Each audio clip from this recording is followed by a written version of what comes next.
피고인들을 봐주고 싶어하는 마음이 판결문 곳곳에 절절히 이른바 노상원 수첩 등은 작성 시기를 정확히 알 수 없고 일부 내용들은 실제 이루어진 사실과 불일치하는 부분도 있습니다. 김용현이 여인영에게 14명의 구체적 체포 대상자 명단을 불러준 것은 사실로 인정됩니다. 윤석열한테 불리한 것은 모두 정리를 했습니다. 가장 불리한 지점이 노상원이었거든요. 2024년 12월 1일 무렵 더는 참을 수 없다. 무력을 동원해서라도 국회를 제압해야겠다. 물리력의 행사를 최대한 자제시키려 했던 사정도 보입니다. 빨리 국회 문을 부수고 들어가서 안에 있는 인원들을 밖으로 끄집어내. 윤석열 친위 쿠데타의 목적이 장기 독재임을 입증하는 증거는 모두 드러나 있습니다. 윤석열 구속을 취소할 때는 형사소송법을 위반하더니 이번엔 헌법에 위배되는 판단을 서슴지 않습니다.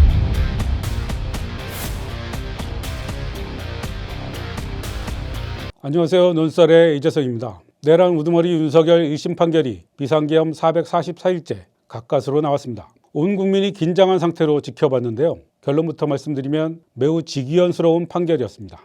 피고인들을 봐주고 싶어하는 마음이 판결문 곳곳에 절절히 배어 있습니다. 특검이 사형을 구형한 윤석열은 무기징역, 무기징역을 구형한 김용현은 징역 30년 등 특검의 구형보다 한 단계씩 낮은 형을 선고했는데요. 애초엔 무죄를 선고하거나 더 깎아주려는 의도로 판결문을 쓰기 시작했던 것 같습니다. 그런데 어느 순간 판단을 바꾸는 계기가 생긴 것 같습니다. 그러다 보니 스스로 모순된 주장을 나열하기도 합니다. 하나씩 살펴보겠습니다. 이른바 노상원 수첩에 대해 집판사는 이렇게 말합니다. 이른바 노상원 수첩 등은 작성 시기를 정확히 알 수 없고 일부 내용들은 실제 이루어진 사실과 불일치하는 부분도 있으며 모양, 형상, 필기, 형태, 내용 등이 조악한 데다가 보관하고 있던 장소, 보관 방법 등에 비추어 보더라도 그렇게 중요한 사항이 담겨져 있던 수첩이라고 보기에는 무리가 있습니다. 일부 내용은 실제 이루어진 사실과 불일치하는 부분도 있다고요? 그렇다면 최소한 일부 내용은 실제 이루어진 사실과 일치하는 부분이 있다고 인정하는 것 아닙니까? 실제로 노상원 수첩은 12.3 비상계엄의 액션 플랜 전 단계인 아이디어 종합 메모장 같은 성격을 갖고 있습니다. 실제 이행 과정에서 일부 변형되거나 빠진 것이 있을 수 있지만 전체적인 골격은 이행됐다고 봐야 합니다. 지기현 판사가 내란죄 성립 여부를 판단하면서 여러 차례에 걸쳐 반복한 내용이 국회에 군을 보낸 것인데요. 이 법원이 판단한 핵심은 군을 국회로 보낸 것입니다. 노상원 수첩에 여의도 매복 점령, 진입로 봉쇄, 울타리 방호, 도시락 준비, 봉쇄기간 2, 3주 등 국회 여의도 봉쇄 구상이 상세히 기재되어 있습니다. 계엄 당일 수도방위사령부는 국회 경계와 통제 임무를 부여받았는데요. 수첩에 경계병은 수방사 인력 활용이라고 적혀 있습니다. 여러분 이 명단 기억하시죠? 이른바 수거팀 구성과 수거 대상 명부 작성 역시 실행에 착수했습니다. 김용현 전 국방부 장관이 수거 대상 명부를 여인영 당시 국군방첩사령관에게 건넸고 이 명단은 홍장원 국가정보원 1차장, 조지호 경찰청장, 방첩사 체포조에 전달됐습니다. 집판사는 체포조의 존재와 임무도 인정했습니다. 다음으로 방첩사 체포조가 부여받은 임무의 내용입니다. 결론부터 말씀드리자면 피고인 김용현이 여인영에게 14명의 구체적 체포 대상자 명단을 불러준 것은 사실로 인정됩니다. 피고인 김용현과 여인영 모두 체포하라는 의미로 이를 이해한 사실 등도 인정할 수 있습니다. 이미 출동했던 체포조 인원들의 경우에는 자신들이 국회에서 경찰 수사관과 군 수사관을 만나 함께 팀을 이루어 국회의장 우원식, 야당 대표 이재명, 한동훈 등을 우선하여 체포, 구금해서 수방사 비원 벙커로 이송한다는 임무를 부여받은 것으로 파악하고 있었던 것으로 보기에 충분하다는 것이 이 법원의 판단입니다.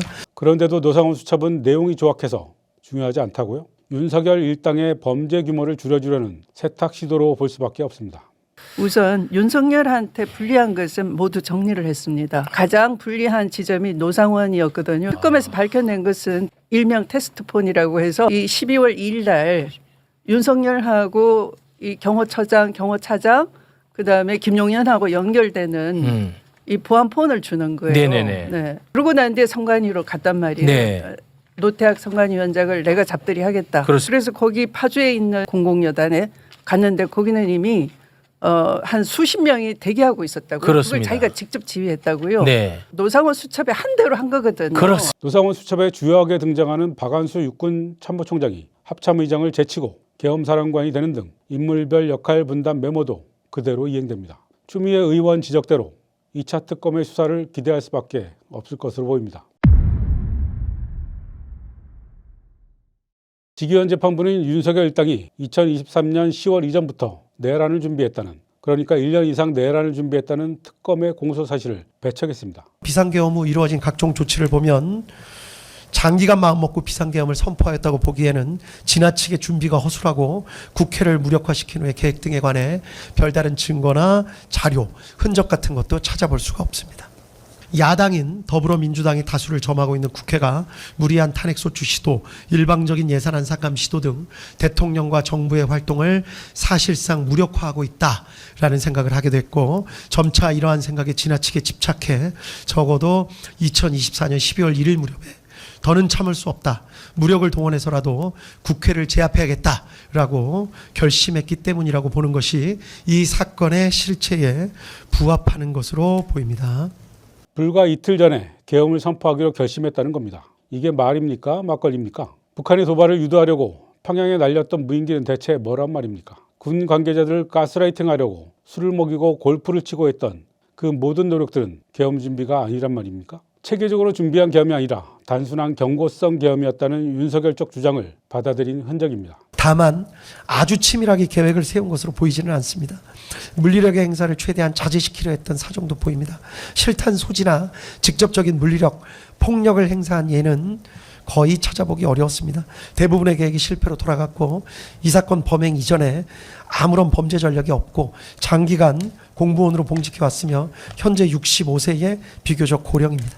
그리고 이를 양형을 줄여주는 사유로 활용합니다. 무슨 이런 해괴한 논리가 있습니까? 치밀하게 계획을 세우지 않은 게 가명의 사유가 됩니까? 무능하고 멍청해서 계엄조차도 제대로 못한 것 아닙니까? 물리력의 행사를 최대한 자제시키려 했다고요? 곽종근 당시 특정사령관의 증언은 귓등으로 들은 겁니까? 곽 전 사령관은 지난해 10월 30일 내란 우두머리 피고인 윤석열 공판에 증인으로 출석해 이렇게 말했습니다.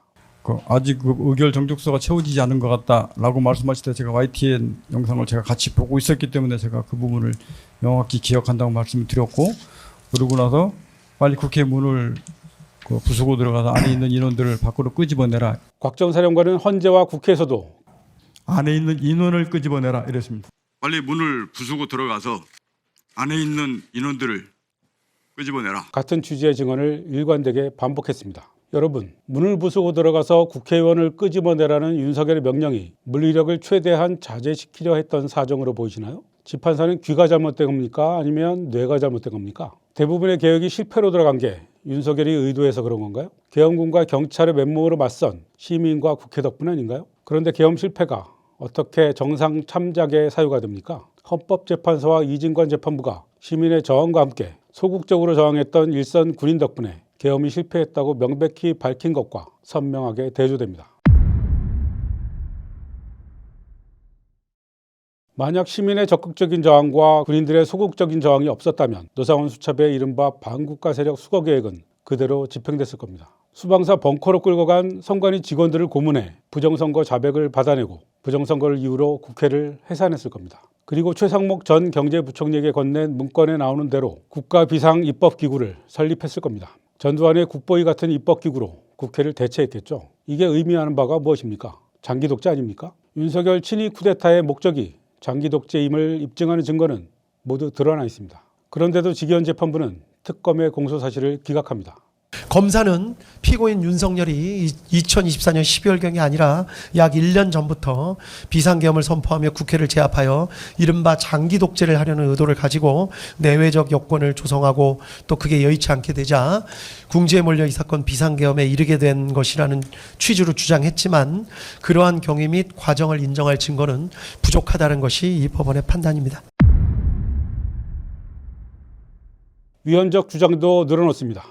실체적 요건을 갖추었는지 여부를 가지고 따지는 견해는 따르기가 힘듭니다. 일단 실체적 요건을 갖추었는지 여부에 대한 대통령의 판단은 존중되어야 합니다. 이를 섣불리 사법심사 영역으로 가져오는 것은 자칫 필요한 경우 판단을 주저하게 만드는 저해 요소가 될 수 있고, 절차적 요건을 따지는 것도 도대체 어느 정도까지의 절차를 어기는 것이 문제가 되는지 삼을 수 있는지가 어렵습니다. 따라서 형식적 실제적 요건을 갖추지 못한 경우에는 비상계엄 권한 행사가 내란죄가 된다는 주장은 받아들이기가 어렵습니다. 헌법 제77조 1항이 정한 계엄의 요건이 있죠. 전시사변, 또는 이에 준하는 국가 비상사태라는 요건을 실체적으로 갖추었는지 여부는 대통령의 판단이 존중되어야 한다. 그러니까 대통령이 임의로 판단할 수 있다고 집판사는 주장하고 있습니다.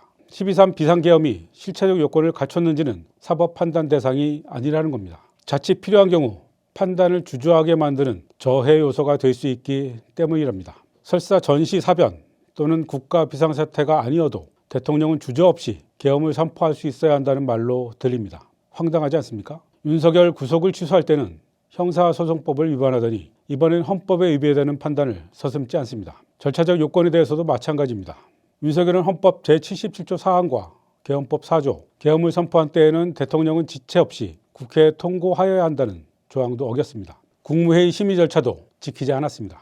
그런데 집판사는 계엄 선포 절차를 도대체 어느 정도까지 여기면 문제가 되는지 정하기 어렵다고 말합니다. 이 논리대로라면 23년형을 선고받은 한덕수 전 국무총리도 대부분 무죄가 될 수 있습니다. 이른바 국가긴급권은 대통령의 고유 권한이어서 사법심사의 대상이 될 수 없다는 윤석열 쪽의 주장을 받아들인 건데요. 대법원의 기존 판례를 깡그리 무시한 퇴행적이며 독단적인 판결입니다. 예로 들 수 있는 대법원 판례는 부지기수입니다.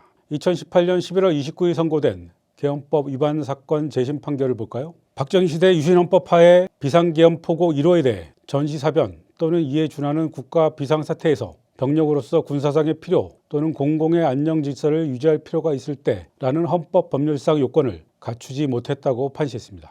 이에 따라 이 계엄 포고는 처음부터 헌법과 법률에 위배된 위헌 위법한 조치로서 무효이고 이를 근거로 한 처벌은 범죄가 성립하지 않는다며 무죄를 선고했습니다. 이 판례를 포함한 대법원의 판단은 명확합니다. 헌법 제107조 2항에 따라 계엄 포고 역시 법원의 심사 대상이라는 겁니다. 지기현 판사와 윤석열의 주장이 얼마나 시대착오적인지 알 수 있는 대목입니다.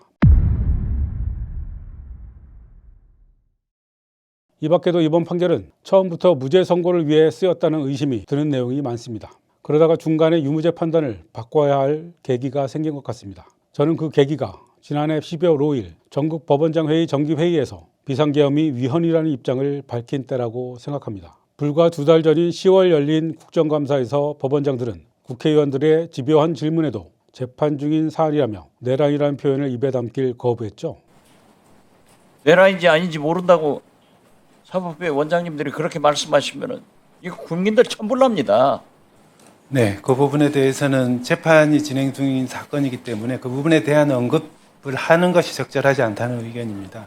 그런데 내란 사태 1년 만에 드디어 공식적으로 위헌이라는 입장을 밝혔습니다. 국민 여론의 질타와 민주당의 사법개혁 압박에 사법부가 떠밀리듯 마지못해 입장을 내놓은 것입니다. 일단 퇴각하고 후위를 도모하자는 생각 아니었을까요? 전국 법원장 회의 입장이라면 조희대 대법원장의 입장이라고 봐야겠죠. 지기현 판사의 판결문이 꼬이기 시작한 건 이때부터라고 생각합니다. 부랴부랴 유죄 논리를 구성하느라 꽤 바빴을 겁니다. 국왕도 내란죄를 범할 수 있다는 영국 찰스 1세의 사례를 끌어오고 국회에 군대를 보낸 행위가 왜 폭동인지를 중심으로 판결문을 다시 쓴 것 아닐까요? 그러다 보니 앞서 말씀드린 무죄 또는 감경의 사유와 유죄의 이유가 서로 충돌합니다. 1년 전 윤석열 구속 취소 사유 중 하나로 집판사 본인이 제기했던 공수처의 수사권 문제도 구렁이 담 넘어가듯 그냥 수사권이 있는 것으로 본다고 말을 바꿉니다. 그때나 지금이나 별다른 논거도 법리도 없습니다. 그냥 판사가 그렇다면 그런 것입니다. 지금 우리나라 재판의 수준이 이렇습니다. 조선시대의 사또 재판과 다를 바가 없습니다.